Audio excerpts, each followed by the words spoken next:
what are some questions that somebody would ask of the complementarian? Yeah, so these are some of the things that we see in Scripture, right? And so, again, when you're thinking about this position here, it's really important to understand that all of this position is rooted in a specific understanding of Scripture. So it's not like people are making things up. It's not like people are trying to go out and just be abusive or be authoritative for the sake of like a power trip and an ego, right?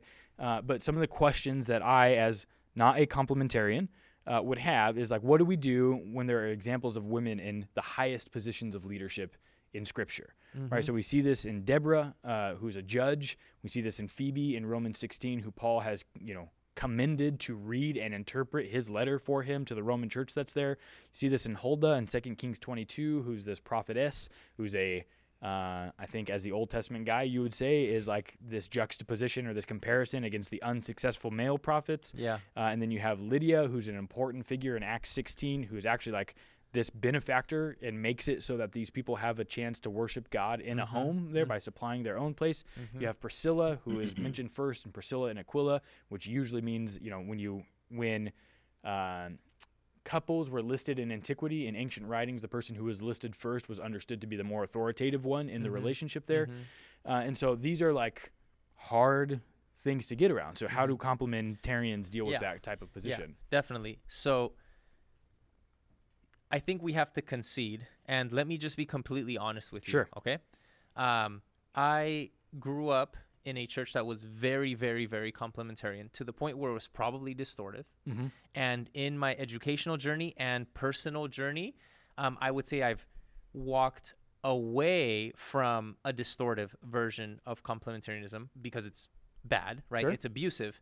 However, I would probably still identify as a soft complementarian, and so I want to be just very honest. Sure. And put my cards on the table and say that we got you now, dude. As time goes on, boom, cornered him. Get him, internet. As time goes on, it's become harder and harder for me to actually be a complementarian for many reasons. So the first thing I want to say is that there are real abuses and distortions of authority that happen in churches, that happened in homes, and that happen in different places by Christians. And that is absolutely shameful. So it just absolutely breaks my heart when I think it was last year, there was like 3 huge like mega church pastors, one after another, that were it's what seems to be legitimate accusations of both manipulation, coercion, and or sexual mishappenings that you may or may not attribute to power coercion, whatever the case is. Domestic violence is obviously a real thing, and Christians aren't immune to it. No, of course not. And so I want to be very clear about that is absolutely shameful, and that we need to bring more light to that so that people who are being abused can feel that they have a voice to be supported and rescued, and that God and God's people care about that. Yeah. I want to be very clear about that. Yeah, good. Having said that, right, I have to concede that these passages are definitely monkey wrenches, right? For the complementarian perspective of Scripture, right? Like, you really have to do some gymnastics to say, well, we're going to qualify woman leadership, but it was at that time. Or it was because there was no man to lead at that time. Or that stands over and against some of the other commands. So I will concede with the people that I've talked to actually to wrestle with some of these passages. It's a real monkey wrench, right? Because in the book of Judges, Deborah functions like a judge in the capacity that any other male judge would. She has military power. She has power basically of the state, which is power over not which just is pretty wild youth, to think about, but like over men. Some 2,500 years ago, in a very patriarchal society, like this woman is controlling the military, and telling people like who to go kill. Right. That's wild. So cool. That is wild. I mean, not the killing part, but like right? the command part. So you can't sidestep that. Yeah, you can't. Phoebe in Romans 16. Delegating. So in the New Testament in particular, right, with these women characters, so you have Phoebe, Priscilla, Lydia, Junia is a big one too. The stuff that I've read on it is if in fact you have the apostles, particularly the Apostle Paul, who is addressing these women in such a way and delegating to them the same authority or the same roles that the other ministers of the Gospels were doing, then they have apostolic authority. Yeah, I mean, certainly to some degree, right? The logic of that is bulletproof, right? Now, the question of dissent or the debate there is that actually what's happening? And like people will go back and forth on that. Is that actually happening? But that's like a real monkey wrench. Yeah. Like, is Paul referring to these female characters as in the same way with the same roles that he is with these other apostles? Like when he uses the same language for Phoebe in Romans 16 that he will use for himself and Cornelius, right, later on, it's the same word there. And so it's like we really have to contend with that. Correct. There. It's hard to sidestep that. Correct. And in the Old Testament, one of the big themes in Old Testament the history, which is going to be the historical books are pretty much from Joshua through Kings. So Joshua, 1st, 2nd Samuel, and 1st and 2nd Kings. One of the big things that is there is the contrast between male and female characters by the narrator. It fascinated me the first time I saw this. Just to give you a few examples.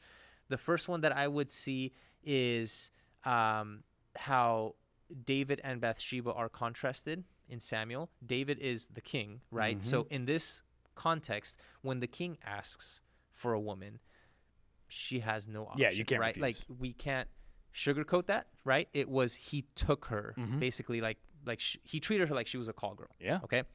So in that context, the way that the characters are described is very interesting because throughout the story of 2 Samuel, David is going to deteriorate both in his power physically, and Bathsheba is actually going to gain more influence and power to the point where in 1 Kings, she's actually orchestrating the events with the prophet Nathan and making sure that Solomon, her son, is going to get enthroned. Right. That's fascinating. Right. Also, in the cases where the kingdom is spiraling out of control and Joab, who is the military leader for David, he's kind of like, dude, I'm losing control. I need to do something. It's really interesting that the characters that he goes to for wisdom are women. So specifically in 2 Samuel, chapter 20 and chapter 14, it mentions the woman of Tekoa. So there's this random wise woman that comes out of nowhere and she solves the problem. I just think it's really fascinating because Huldah is one of those also in 2 Kings where she's a prophet and the narrator is giving her credence that she's correctly perceiving what God is saying. So you have these female characters who are correctly understanding something in direct juxtaposition to the male characters who don't get something. That's fascinating to me. Yeah, it's big, man. So all that to say is, like, whatever your perspective may be and however you may interpret these passages in Peter, where it talks about, again, the woman submitting to the man, Ephesians, Timothy, with very direct passages, right? They stand at least in tension with these very direct passages, right? So I want to be very frank and honest about that.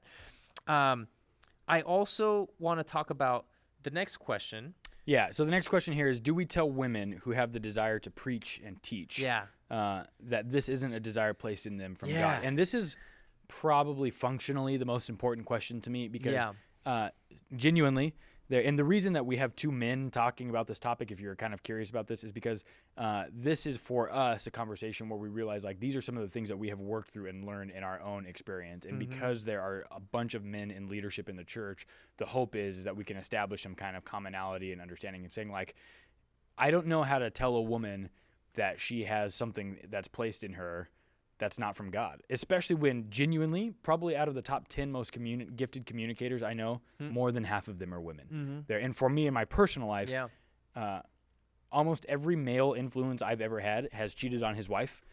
And women have never, in my life, women have never done that. And so I know that's not always the case, right? And that's just an anecdotal example there. But that further intensifies the reality of this question for me. When it's like, I have seen male pastors fall time and time and time and time again, and we're going to tell women that this thing that they felt like they were born with, this burning desire to preach the gospel, they're not allowed to do that because they have the wrong genitalia. Like, that's a very weird and a very, like, just what the crap is going on, with that kind of thing. Yeah, I once heard it this way from a commentator. Can we delegate roles based on gifts rather than genitals? Yeah.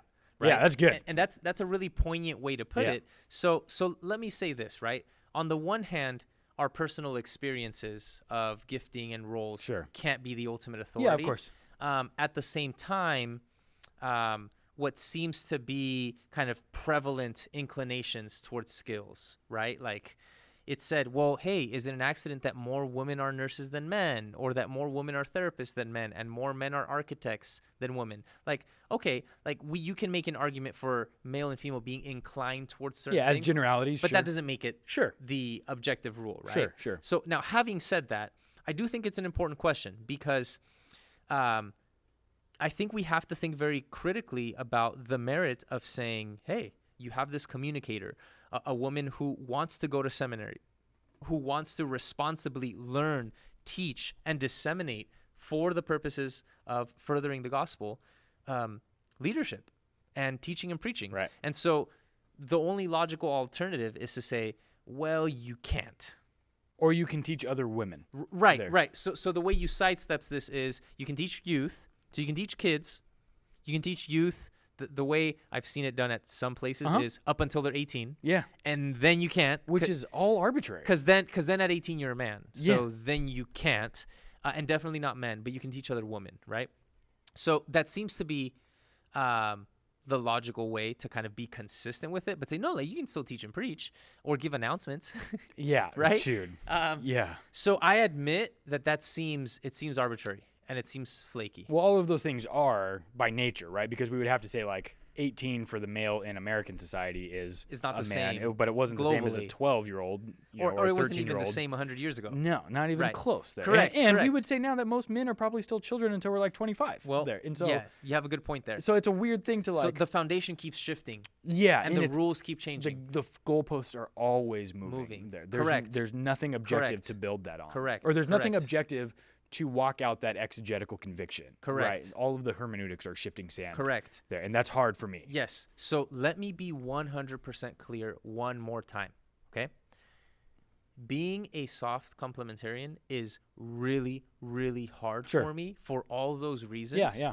And the one that hits home the most for me is the reality of how much gets shielded Yeah. under the guise of Christian authority Yep. or Christian Yep. leadership, right? Like so many things like pastoral abuse Yes. and manipulation Yeah. and coercion, domestic violence. So many things get shielded under this, and it is absolutely shameful, right? Yep. And so not only is it hypocritical, right, and that the cost of credibility and consistency, but the social cost of that is incredibly hard to bear because it sounds so backwards. Yeah. And it sounds so like chauvinistic. Yeah. Right.